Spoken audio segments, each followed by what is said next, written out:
నమస్తే welcome to gossips carriage మాచర్లలో scene మారుతోంది. మాజీ ఎమ్మెల్యే పిన్నెల్లికి బెయిల్ వచ్చిన రోజే షాక్ తగిలింది. అసెంబ్లీ ఎన్నికల్లో ఓడిన స్థానిక సంస్థల్లో బలంగా ఉన్నామనుకున్న వైసీపీ పీఠాలు ఒక్కొక్కటిగా కదిలిపోతున్నాయి. మున్సిపల్ ఎన్నికల్లో ఏకపక్షంగా ఏకగ్రీవం చేసుకున్న మున్సిపాలిటీ అనూహ్యంగా కూటమి ఖాతాలో చేరిపోయింది.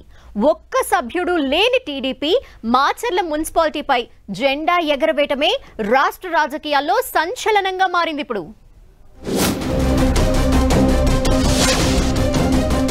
మాచర్ల పల్నాడు ప్రాంతంలో ఫ్యాక్షన్ రాజకీయాలకు చిరునామా. రాష్ట్రం మొత్తం ఎన్నికలు ఒకెత్తైతే మాచర్లలో పోలింగ్ అంటేనే వేరే లెవెల్. దాడులు, దౌర్జన్యాలు, హింసాకాండ మాచర్లలో చాలా కామన్ గా చెబుతూ ఉంటారు.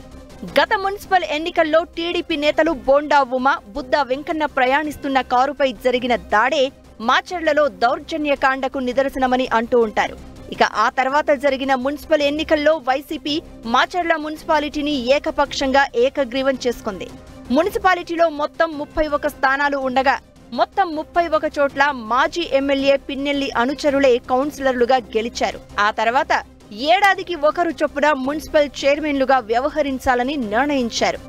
2020లో ఎన్నికలు జరిగితే తొలిసారి టీడీపీ నేతలపై దాడి కేసులో నిందితుడు తురకా కిషోర్ను చైర్మన్ గా ఎంపిక చేశారు. ఆ తర్వాత బోయ రఘురామిరెడ్డి మున్సిపల్ చైర్మన్ అయ్యారు. వీరి తర్వాత మూడో చైర్మన్ గా ఏసోబు బాధ్యతలు స్వీకరించగా కూటమి ప్రభుత్వం అధికారంలోకి రాగానే ఆయన రాజీనామా చేశారు. ఇప్పుడు ఆయన స్థానంలో వైసీపీకి చెందిన మరో నేతను ఎన్నుకోవాల్సి ఉండగా టీడీపీ ఎమ్మెల్యే జూలకంటి బ్రహ్మారెడ్డి చక్రం తిప్పడంతో మాచర్ల మున్సిపాలిటీ టీడీపీ ఖాతాలో చేరిపోయింది. ప్రస్తుతం వైస్ చైర్మన్ గా ఉన్న పోలూరి నరసింహారావును చైర్మన్ చేశారు ఎమ్మెల్యే జూలకంటి. టీడీపీలో చేరిన కౌన్సిలర్లు అంతా పోలూరికి మద్దతివ్వడంతో ఆయన ఎన్నిక ఏకగ్రీవమైంది. మున్సిపాలిటీలో టీడీపీకి ఒక్క సభ్యుడు లేకపోయినా పసుపు జెండా రెపరెపలాడడం హాట్ టాపిక్ గా మారింది. అందులోనూ మాజీ ఎమ్మెల్యే పిన్నెల్లికి బెయిల్ వచ్చిన రోజే షాక్ ఇచ్చింది టీడీపీ. వైసీపీకి చెందిన 16 మంది కౌన్సిలర్లను టీడీపీలో చేర్చుకుని మున్సిపల్ పీఠాన్ని కైవసం చేసుకుంది టీడీపీ. మున్సిపాలిటీలో 31 మంది సభ్యులకు గాను 16 మంది కౌన్సిలర్లు ఎక్స్ అఫిషియో హోదాలో ఎమ్మెల్యే ఓటు కలిసి రావడంతో టీడీపీ ఖాతాలో చేరింది మాచర్ల మున్సిపాలిటీ. ఇక మిగిలిన కౌన్సిలర్లలో ఒకరు వరుసగా 3 సమావేశాలకు గైర్హాజరు అవడంతో వేటుపడే అవకాశాలు కనిపిస్తున్నాయి. అదేవిధంగా టీడీపీ నేతలపై దాడి కేసులో నిందితుడైన మాజీ మున్సిపల్ చైర్మన్ తురకా కిషోర్ అజ్ఞాతంలో ఉన్నారు. ఇక మరికొందరు కౌన్సిలర్లు టీడీపీ లేదా జనసేనలో చేరేందుకు ఆసక్తి చూపిస్తున్నారు అంటున్నారు. దీంతో మున్సిపాలిటీలో టీడీపీ మరింత బలపడే సూచనలు కనిపిస్తున్నాయంటున్నారు. మాచర్ల అంటే వైసీపీకి చెందిన మాజీ ఎమ్మెల్యే పిన్నెల్లి రామకృష్ణారెడ్డి అడ్డాగా చెప్పేవారు. దాదాపు 2 దశాబ్దాలుగా ఆయనకు ఎదురే లేదన్నట్లు పవర్ చూపించేవారు. రాష్ట్రంలో ఏ పార్టీ అధికారంలో ఉన్నా మాచర్లలో పిన్నెల్లి చెప్పిందే శాసనం అన్నట్లు నడిచేది. ఇక ఆయనకు ప్రత్యర్థిగా గత ఎన్నికలకు ముందు ప్రస్తుత ఎమ్మెల్యే జూలకంటి బ్రహ్మారెడ్డి బాధ్యతలు స్వీకరించినప్పటి నుంచి పిన్నెల్లికి కౌంట్ డౌన్ మొదలైందనే టాక్ ఉంది.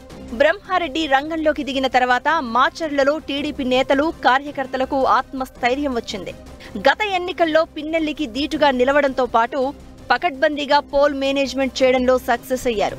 దీంతో అసాధ్యమనుకున్న గెలుపును సుసాధ్యం చేసుకోవడమే కాకుండా మాజీ ఎమ్మెల్యే పిన్నెల్లిని కోలుకోలేని విధంగా దెబ్బతీశారు.